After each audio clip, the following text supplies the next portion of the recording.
The DAZN Boxing Show is on the road in Riyadh as we count down to knockout chaos. The hardest hitting card in boxing is now just hours away.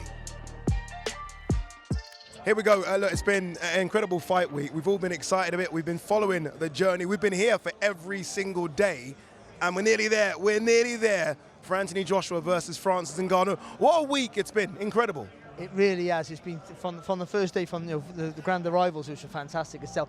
It helps that the setting is amazing. Yeah. We're in Greece. Yeah. And also, the fact that every fight has a real story to it. I think that's by design. That's not by luck.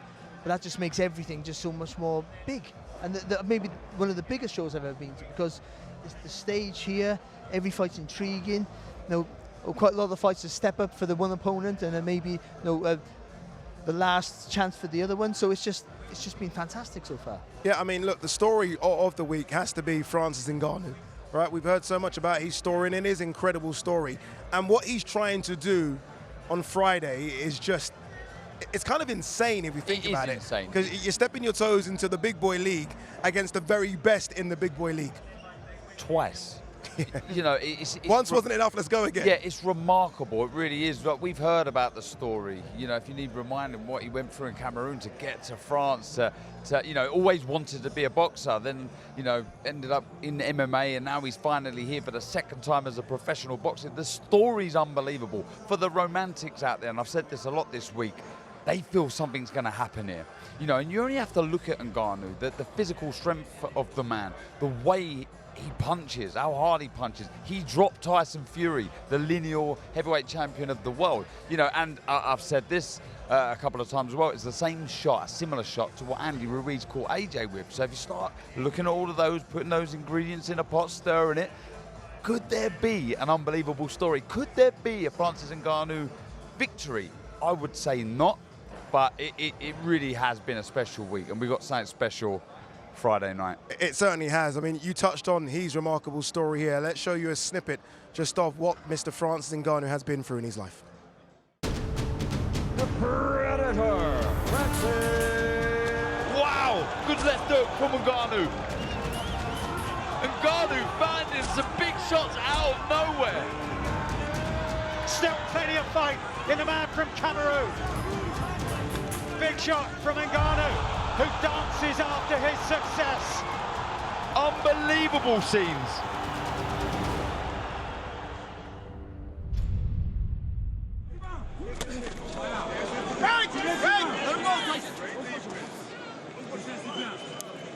Break when I say break.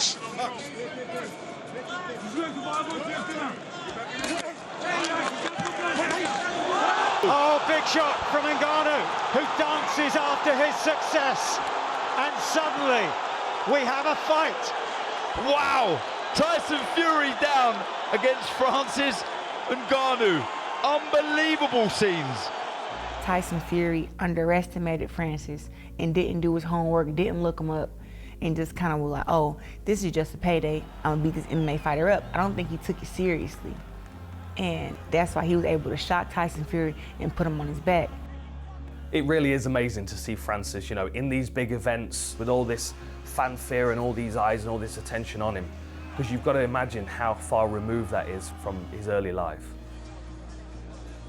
From the beginning of Francis Ngannou's story, I mean, he started from literally nothing, leaving Cameroon, trying to find a better life for himself, better opportunities, the arduous journey that he went on to find himself in France and to try and find a boxing gym to walk into.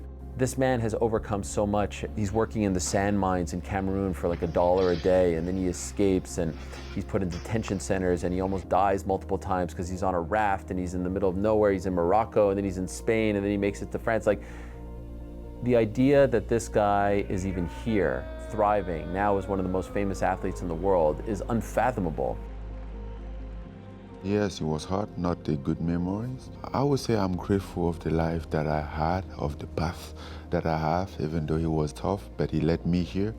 But I wouldn't do it again if I was to choose it. I always love movies, everything combat related. The first poster that I saw was a poster of Rambo in my dad's room. I think I was maybe 5 or 4, and now I'm like, wow. dreaming for a sport already was a problem. We didn't have any example of somebody that has succeeded from doing sport like boxing. It was silly, according to people, even to dream about it. You should just focus on like being a good builder or a good carpenter or a good farmer. That's the limit. And now I'm like, man, yeah, but I'm not satisfied by that answer. The only reason why I ever thought of leaving Cameroon was to go somewhere to find an opportunity to box. If it wasn't about boxing, I wouldn't leave my country at all. Just driven by the dream. He ends up in Paris and he's sleeping in a parking garage and he finds a gym and it just so happens to be an MMA gym and not a boxing gym. And the guys tell him like, yeah, great. I mean, like, look at that guy. Of course, I would love to train you, but I'm gonna train you in MMA. Everybody around is just talking about MMA, the sport that they wrestle, they go to the ground. I want no business to do with MMA. I want boxing. So, but when I look back to the reason why I wanted to do boxing, I find the same element in MMA. The first fight was a tournament in Paris. Only thing that I get from that fight was 2 tickets, and it was €10 a ticket, so I gave it to a friend. Then 4 months after, in April 2014, I had another tournament. €2,000 was the price of that tournament. Did you win? Of course, I won. Hey, come on! Hey, come on! Hey. When I receive a call from the UFC, might not be what I wanted. I get something. I have to start somewhere. He has world-ending power, the highlight reel nature of his knockouts, and we saw that all the way through his MMA career. Hit a bit of a struggle when he met Stipe Miocic. That was the only fight that I really go to knock him out. He didn't go well. Then I went back and then have to deal with my demons at that moment. And then I looked for the first flight to Cameroon. I was feeling so low about myself, so bad. And then I went home and then I had a warm welcome. They are celebrating me. The energy in Cameroon was so positive. Then after that, I came back and I come back to my reality. That was really where, for me, Ngannou turned a corner. And after the point where he regrouped, he just terrorized the division all the way to the belt. All right, so this is gigantic news. This is massive news. Francis Ngannou is a quote-unquote free man, and it appears, at least for now, that his UFC career is over. And if you look at his story, you know that boxing is that big itch that he never got to scratch. That was the original dream.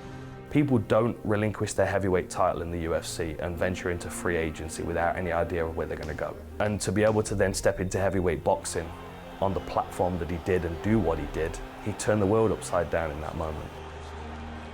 They scoffed at every single interview and move that he was making leading up to that point.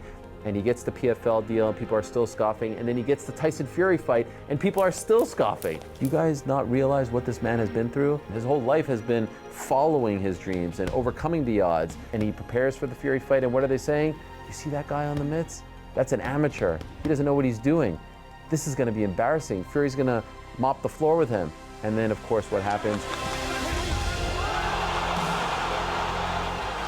And even if you don't think he won the fight via the scorecards, he won the night. And now, everyone who was scoffing at him wants to be in business with him.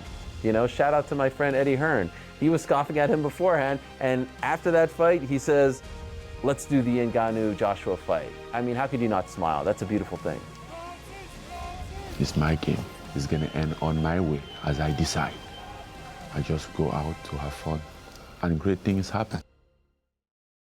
It is remarkable, isn't it? And look, that's just a snippet of it. I mean, you can almost, that story could almost be 7 hours long. It could have several different chapters. So please go and try and follow up and follow the dream and that Francis Ngannou is going through.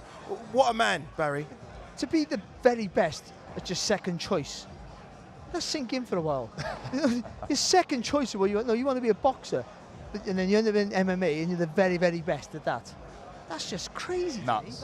Like, we want to be boxers from day one. That's all we wanted to be, and then we get as far as you can get. But like, He wanted to be something else first. Oh, I can't do that, I'll do this and be the best at that. No wonder he's come back to this thinking, I can steal the show here. But this is fun for him. For what he's been through, the trials and tribulations of his whole life, this can't be nerve-wracking for him. He must be every day just thinking, where could I be? And that reminder for every fighter spurs you on. But for someone like him, we talk about coming from rough areas, but there's a different, there's levels to this sort of stuff. And hit where he's come from, he's never going back.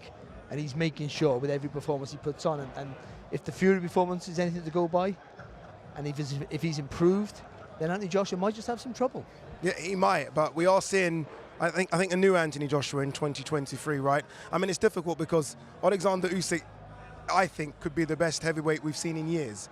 Not just the best heavyweight of this generation, probably one of the best if he beats Tyson Fury of all time, potentially. He's up there. No shame in losing to that man, but this is a new AJ in 2023 because of those 3 wins back to back to back. Yeah, and I think his mentality needs commending as well, what he's been through, stuff, the good, the bad, the ugly, and he's rallied back and he's looked very, very good. We talk about the backstory of Ngannou and what he's been through. Well, Anthony Joshua's not quite as drastic, but has suffered his own demons, if you like, and he's come back and he's looking good, he looks happy, he looks relaxed, he looks confident, and that's important going into a fight like this. But don't get me wrong, if he was to lose this is career ending. Yeah, no, it is. Look, I mean, we've spoken so much about Francis Ngannou's stories. AJ's story is an incredible one as well, and he sat down and spoke about it. Anthony Joshua! It's perfect balance, perfect execution. Brilliant right hand from Joshua. Left hook from Joshua. Wonderful variety. Beautiful shot. Oh, boy, he got caught with a 1-2 piece, and he's up against the ropes. Oh, it's all over. Joshua's back.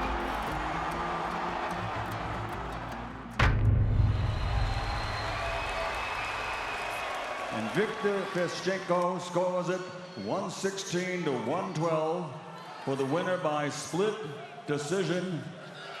And still the unified heavyweight champion of the world from Ukraine, Alexander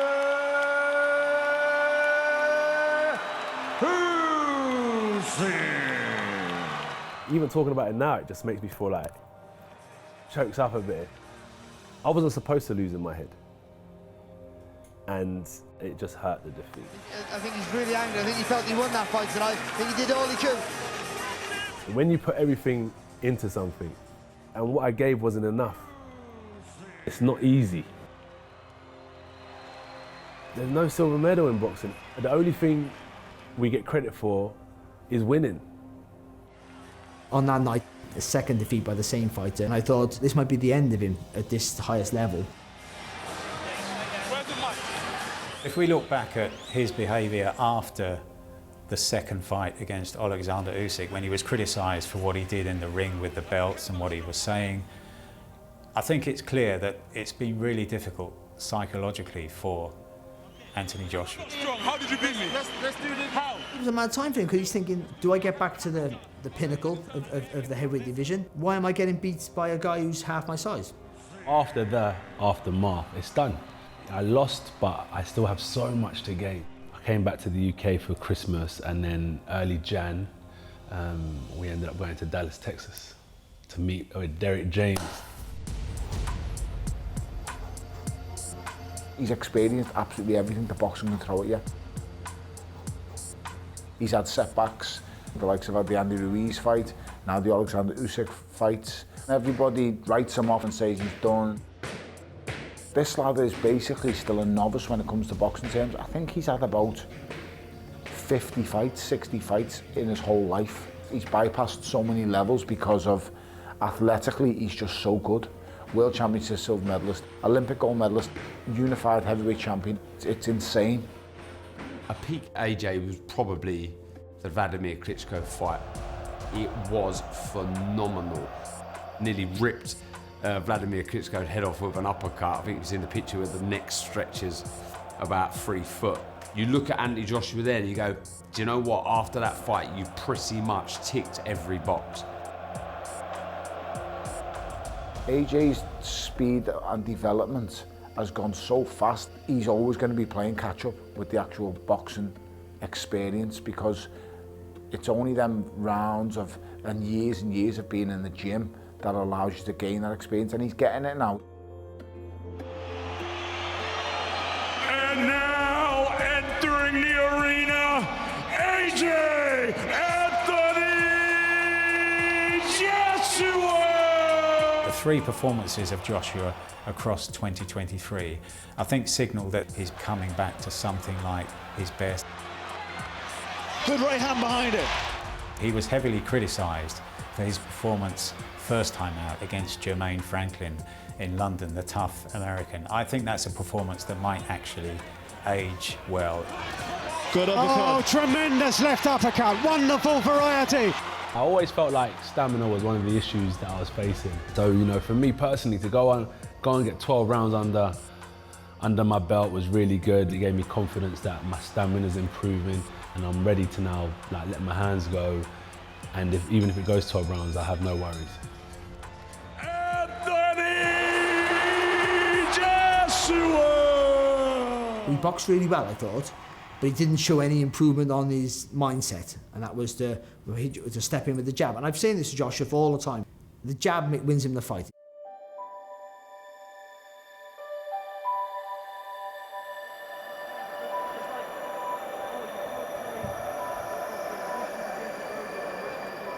Obey my commands at all time. Defend yourselves at all time. God bless. Touch gloves. Robert Helenius, who was a decent fighter, like Andy Ruiz back in 2019, he's a decent fighter, but you think Joshua should have the better of him. But this new Joshua, who lacks a bit of confidence, Helenius being a giant himself, who knows? And he didn't box great.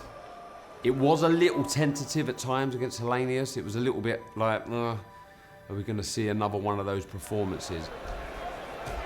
Good jab to the body. Helenius, late change, late replacement, completely different style. I think it was on the Friday of fight week or something like that. At first it was a bit, not challenging, but I had to download the information that Helenius was presenting me, and once I'd done that, I knew what I had to do. The right hand that finished that fight against Helenius is what everyone had been waiting for. That was why everyone was there at the O2 that night. And in an instant, it's all over. The finish was great. And what was great about the finish, not that everyone goes about the punch, it was the commitment to the attack.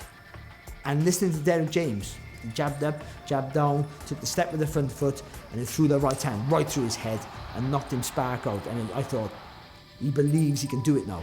Anthony Joshua's fights of late have largely been built around the jabs. If there was ever an opponent for him to go back to being the seek and destroy fighter he was earlier in his career, it's Otto Wallin. Let's get ready to rumble! Last time out against Otto Wallin, we see it again, this precise, accurate, hurtful punching. He's so exciting to watch. He's so hard to beat now. This is good boxing, really good stuff. Yeah. What motivated me the most, it was good because I had all my enemies in one room.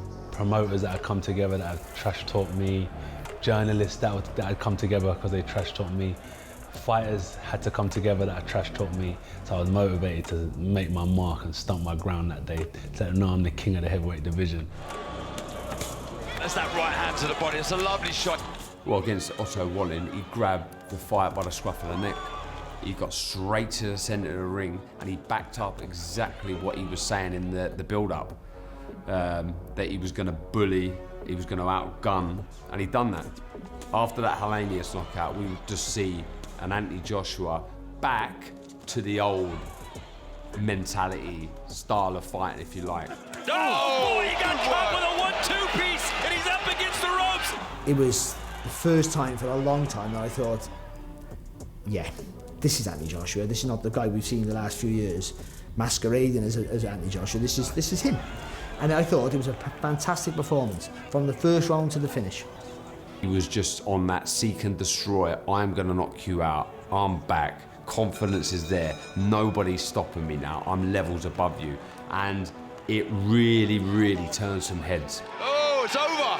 They've stopped the fight. Confident, powerful, sharp, everything was firing on all cylinders. Joshua's back. I think what happened to him in 2023 has been a massive boost for his career. As far as rebuilding is concerned and finding that old, to use that word again, AJ, with the seek and destroy mentality, I think it was a box ticked. It was a successful 2023, but he wasn't the only one.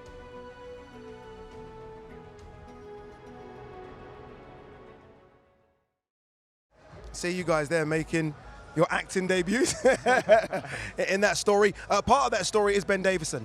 Right, we've heard a lot about it in the last few months, and rightly so. He deserves a lot of credit. Talk to me, Barry, about Ben Davison and Lee Wiley. Yeah, well, I think they simplify things for Anthony Joshua. You talk to Anthony Joshua, he's obviously said he studies a lot of stuff, but that sometimes can make you overthink stuff and you get inside your own head. I think that was clear with Usyk trying to outbox Alexander Usyk, and that was a mistake. But he overthought stuff, and I think they do the thinking for him. Lee Wiley will study tape upon tape upon tape. Ben will do the technical stuff in the ring, and they'll work together as a unit. And then to Anthony Joshua, a few things, not everything. All he needs to know. So every time you go to one in a round, you're given 2 or 3 instructions, 2 really at maximum, I would say. Get that jab into play. That's the first thing. Don't worry about everything else. Building blocks. Not in your training, in a fight scenario. That's the ring management. That's what you need to do. And I think there's been a slow progress, but I think that last fight was clear that he didn't rush his work, as David Hay was saying to us. He didn't rush your work. It was beyond the jab. He was patient. He had that rhythm, because he wasn't over. Because when you overthink, you end up standing still, tensing up, and you forget what you're doing. That rhythm, when you're relaxed, which he clearly is now, gives him the momentum to step beyond the jab, throw that big right hand.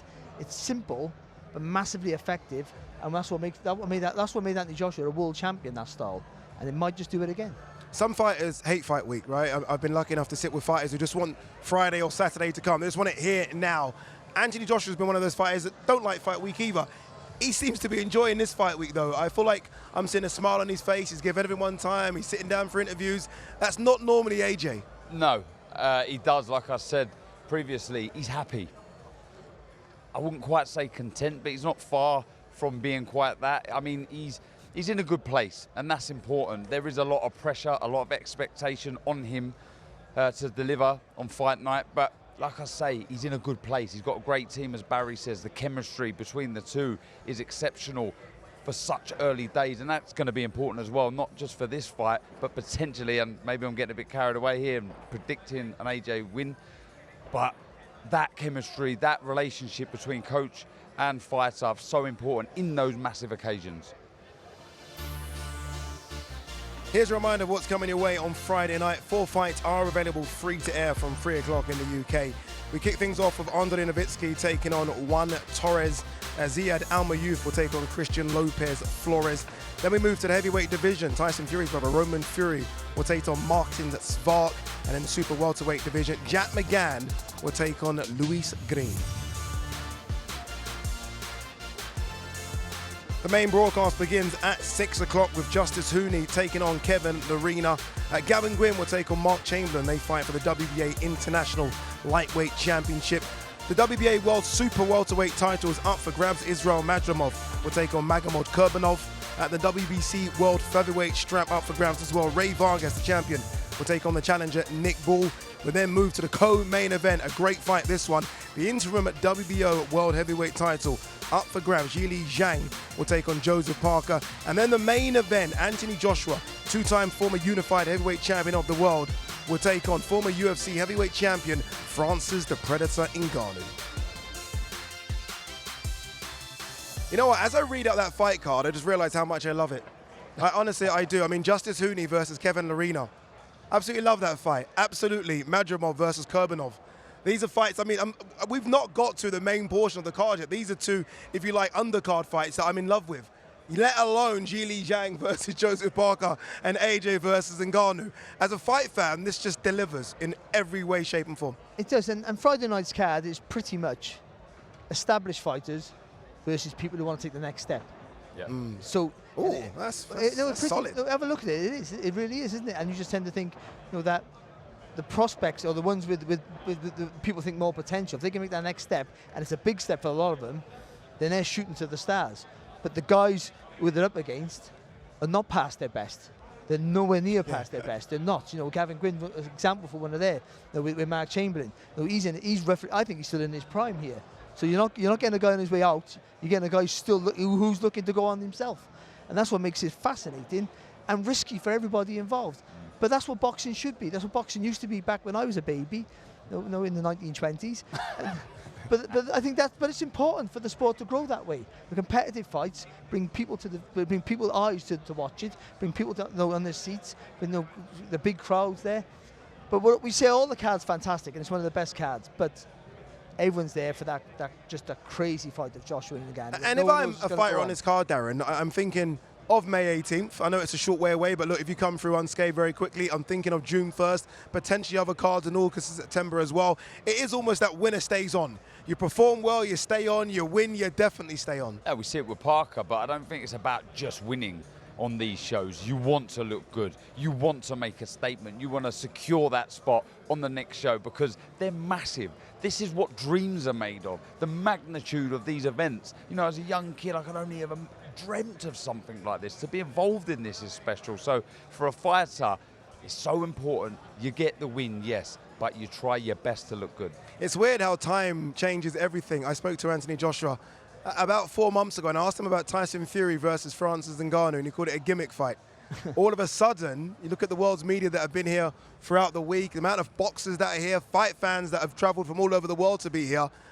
Ngannou isn't a gimmick fight anymore, is it? It's serious business. Well, it was a gimmick fight. It was. You have to be honest. It was. But he proved it not to be. It was his place to prove it wasn't, and he did. But on paper, even this fight on paper, Joshua should dominate. But we said that about the Fury fight, and he never. So Ngannou has shown us what he can do. He's just one of those special athletes. He really is. That's all it is. And Friday night, even though we all think Joshua's going to win, I think, you just still don't know what's going to happen with him because he can pull something out of the bag. He's still an unknown quantity. I'll tell you what, £50 million would make me change the way I think. Yeah, I'm more 52. I need a couple more million, got to send a couple million to the mother, and a couple more. All right, look, it's been incredible fight week. Grand arrivals on Monday, then we had the media public workout on Tuesday. Press conference was on Wednesday, weigh-ins on Thursday, and Friday we deliver. It's that simple. It is a fantastic fight card. We beg as fight fans for these fight cards, and we've got one. So see the QR code that you see right there, scan it, buy the pay-per-view, because why watch all of this and miss out on that? It doesn't make any sense to me. It really doesn't. I don't really need to sell you on Zhilei Zhang versus Joseph Parker because that's an incredible fight between two top 5 heavyweights. Anthony Joshua versus Francis Ngannou just will deliver. And then we have the rest. All the team is together. I'm calling it the Avenger team. The A-team has been assembled. Boxing is an assembled an A-team as well. It should be fun. Make sure you tune in on Friday for something very, very special. We'll see you then. This guy making a debut like that surprised everybody. Oh, big shot from Ngannou. He dances after his success. Wow. Tyson Fury down against Francis Ngannou. Unbelievable scenes. I didn't buy into the fact that someone can stroll into the sport and compete with the lineal world heavyweight champion. It's unheard of. Everybody gives his own opinion, but at the end of the day, nobody knows nothing. Nothing. I'm sure he believed in himself before the Fury fight, but now he has to believe in himself. He's looking at it thinking, I should have won that fight. Now I'm fighting a guy that's supposed to be not as good as Tyson Fury. When you think about boxing, there haven't been a moment in the past 10 years that Anthony Joshua hasn't been in the top 3.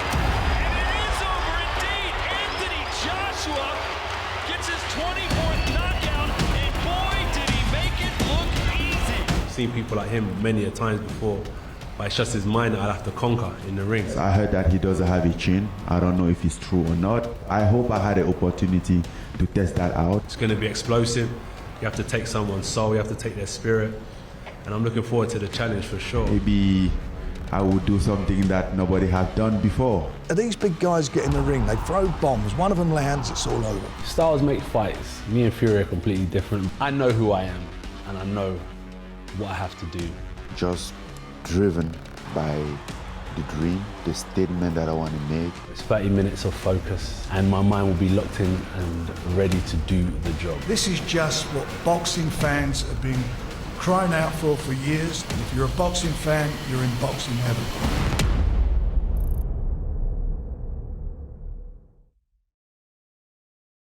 Live on DAZN worldwide, Friday, March 8th. Joshua versus Ngannou. His earthquaking power shocked the world. The left Fury floored. Big shot from Ngannou. Now back into the ring. He seeks to knock down and knock out. But AJ is back. The pursuit of 3 times world champ is on. It's all to fight for in knockout chaos. Live on DAZN worldwide, Friday, March 8th.